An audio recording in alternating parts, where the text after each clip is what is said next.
नमस्कार. पीस रेकीतर्फे सगळ्यांचे स्वागत. आज दिवाळीचा पहिला दिवस, तर वसुबारसच्या सगळ्यांना खूप शुभेच्छा. सगळ्यांकडे दिवाळीच्या फराळाला सुरुवात झालेली आहे आणि जसं मी कालच्या व्हिडिओमध्ये तुम्हाला सांगितलं की अन्नपूर्णा देवीचा तिला मनापासून नमस्कार करून आपल्या दिवाळीच्या फराळाची सुरुवात करा. आणि जर तुम्हाला शक्य झालं तर नक्की अन्नपूर्णा देवीचा मंत्र बाजूला लावून ठेवा आणि बघा ती वैश्विक शक्तीचे आशीर्वाद आपल्याला जाणवायला लागतं. आता आज आपण बघणार आहे की वसुबारसचं महत्त्व. तर हा वर्षातला सगळ्यात मोठा सण दिवाळी आणि आपल्या याच्यामध्ये आपण गोमातेला आपण खूप महत्त्व आहे आणि तिचं आज आपण पूजन करणार आहोत. मग तिला तिच्या आवडीचे पदार्थ म्हणजे बाजरी आणि गूळ किंवा पुरणपोळी खाऊ घालण्याची पद्धत आहे. तर सगळ्यांना माझी नम्र विनंती की जर ती गाय तिला खूप झाली असेल तर नक्की पुरणपोळी कोणी देऊ नका. पण थोडीशी तुम्ही बाजरी आणि गूळ हवं तर देऊ शकता, ते पण जर ती ग्रहण करत असेल तर. तर आता हे तुमचं तुम्ही काय तिला खाऊ घालताय नैवेद्य त्याच्यावर आहे, पण तिला मनापासून नमस्कार करून तिचे गोमातेचे आशीर्वादच आपण घेणार आहोत. आणि त्याचबरोबर एक चांगले भाव की गोमातेला आपण एवढी पूजनीय आहे, वात्सल्याचं रूप असलेली गोमाता, आणि तिचे आशीर्वाद आपण कसे घ्यायचे की तिच्यासारखी सहनशीलता, तिच्यासारखं वात्सल्य प्रेम देणारी, जी भरभरून सगळं देत आहे, तिच्याद्वारे आपल्याला दुधाचे पदार्थ मिळतात, तर त्या गोमातेचे आपण पूजन.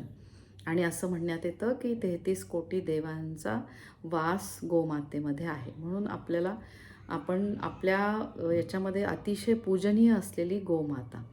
मग वैश्विक ऊर्जा भरभरून तिच्यामध्ये आहे, म्हणून तिच्यामध्ये एवढी सहनशीलता, वात्सल्य, प्रेम आणि अशी ही गोमाता आणि तिचे आशीर्वाद आज आपण घेणार आहे. त्या रेकी साधकांना माहिती आहे की प्रत्येक गोष्टीमध्ये आपण वैश्विक शक्तीचे आभार मानतो. तर आज भरभरून गोमातेचे आभार मानायचे की तिच्याद्वारे कितीतरी गोष्टी आपल्याला मिळतात. तर ते तिला तिच्या त्या भावना आहेत, त्या भावना आपण त्या पूर्ण चांगल्या भावनेने आपण तिची पूजा आज करणार आहोत, पूजन तिचे करणार आहोत. तर रेकी आणि याचा संबंध काय? तर रेकी आपण नवरात्रातच बघितलं की जसं वेगवेगळ्या दुर्गा देवींचे अवतार होते आणि प्रत्येक दिवशी त्या अवतारामध्ये काहीतरी महत्त्व होतं. तसं हा दिवाळीचा सण, तर दिवाळीच्या सणामध्ये पण प्रत्येक दिवसाला महत्त्व आहे.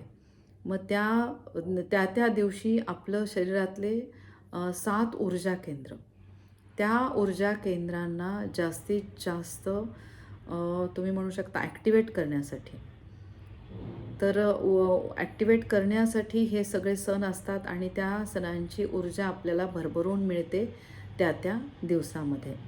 आज सकाळीच ब्रह्ममुहूर्त सेशन झाला, तर त्याच्यामध्ये पण आपण सांगितलं की कसं म्हणजे किती जागृत होतात आपले 7ही जे ऊर्जा केंद्र आहेत आपल्या शरीरातली, ते जागृत व्हायला लागतात जेव्हा आपण ह्या सणाच्या दिवशी जेव्हा त्या वैश्विक शक्तीची सातत्याने छान साधना करून आणि मग ती घेतो. तर जसं कालच्या व्हिडिओमध्ये आपण बघितलं की अन्नपूर्णा देवीचं स्मरण करून आपल्या फराळाची सुरुवात आपण केलेली आहे आणि तिचे आशीर्वाद मग आपल्याला जाणवायला लागतात. तर नक्कीच तुम्हाला कालचा व्हिडिओ आवडला असेल, जर आवडला असेल तर नक्की तुम्ही लाईक, शेअर आणि सबस्क्राईब करा. तर आज आपण काय करायचं, तर असं मी तुम्हाला सांग, दिवाळीची साफसफाई सगळ्यांची सुरू झालेली आहे. तर साफसफाई आपण छान घर स्वच्छ करतो आणि कशासाठी की महालक्ष्मींचं आगमन आपल्याकडे व्हावं. आणि महालक्ष्मींचं आगमन होण्यासाठी मग काय करायला पाहिजे, तर महालक्ष्मींचं आगमन होण्यासाठी आपण तिला आवडेल तसं छान सगळीकडे छान पणत्या लावतो, मग तिचं छान स्वागत करतो. आजपासून आपण पणत्या दाराशी लावायला सुरुवात करतो. तर त्या पणत्या लावण्या अगोदर पण आज आपण त्याच्या अगोदर काय करायचं आहे, तर त्या अगोदर आपल्या मनाची स्वच्छता, कोणाबद्दल राग असेल, लोभ असेल, द्वेष असेल, तो पूर्ण ती नकारात्मक शक्ती रेकीच्या साधकांनी आज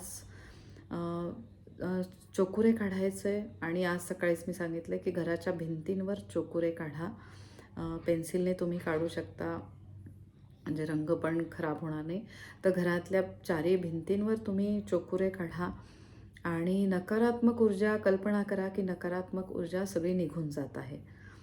तर ही अशी नकारात्मक ऊर्जा निघून गेल्यानंतर आपल्या शरीरातली पण नकारात्मक ऊर्जा काढून टाकायची आहे. चोखुरे आपल्या आजूबाजूला सगळीकडे काढून. तर नकारात्मक ऊर्जा काढून टाकल्यानंतर बघा तुम्हाला रेकी शक्तीचे, वैश्विक शक्तीचे कसे आशीर्वाद मिळायला लागतात. तर हा दिव्यांचा सण. तर जसा पणती आणि तिचा प्रकाश सगळीकडे पडत असतो, तसा प्रकाश आपल्या चांगल्या विचारांद्वारे, चांगल्या वाणीद्वारे आपण सगळ्यांना चांगलं बोलण्याचा प्रयत्न करायचा आहे आणि सगळ्यांशी चांगलं वागण्याचा प्रयत्न. की आपल्या चांगल्या बोलण्याने एखादा जर सुखी होत असेल, तर नक्की त्याच्याशी बोलण्याचा प्रयत्न करायचा आहे. आणि आपल्या 2 शब्द बोलण्याने जर समोरचा सुखी होत असेल, तर त्याचे दुःख म्हणजे काय आहे आणि त्याच्यात ह्या सणासाठी म्हणजे दिवाळीच्या सणामध्ये प्रत्येकजण सुखी असावा. प्रत्येकाच्या घरामध्ये ह्या दिव्यांचा प्रकाश असावा. ही मनापासून चांगली आणि चांगलीच भावना. आज आपण बघतोय की जगाच्या पाठीवर अनेक घडामोडी घडत आहेत. जसे वातावरणात बदल होत आहेत, तसे विविध बदल म्हणजे लोकांच्या वृत्तीमध्ये पण बदल होत आहेत. जसे आपण म्हणतो की कितीतरी विचार बदलत आहेत. तर आपण एक चांगला विचार करायचा की चांगल्या विचारांची साठवणूक आपल्या डोक्यामध्ये आणि त्याद्वारे आपली सगळी तत्त्व अतिशय उत्तमरित्या काम करत आहेत. तत्त्व जसं मी तुम्हाला सांगितलं आहे की पृथ्वी तत्त्व, मग जलतत्त्व, अग्नितत्त्व, वायुतत्त्व, आकाशतत्त्व. तर आकाश तत्त्वाप्रमाणे आपले विचार व्हायला पाहिजे. आकाश तत्त्वाप्रमाणे विचार आणि त्या विचाराची घडण म्हणजे ती घडण चांगली होण्यासाठी ह्या सणांचा खूप उपयोग होतो. म्हणून बघा भरभरून ह्या वैश्विक शक्तीचे आशीर्वाद जसे मला मिळत आहेत, माझ्या ग्रँड मास्टर वासंतीताई अभ्यंकर यांच्याकडनं, त्याचबरोबर आध्यात्मिक गुरु श्री स्वामी समर्थांच्या कृपेमुळे.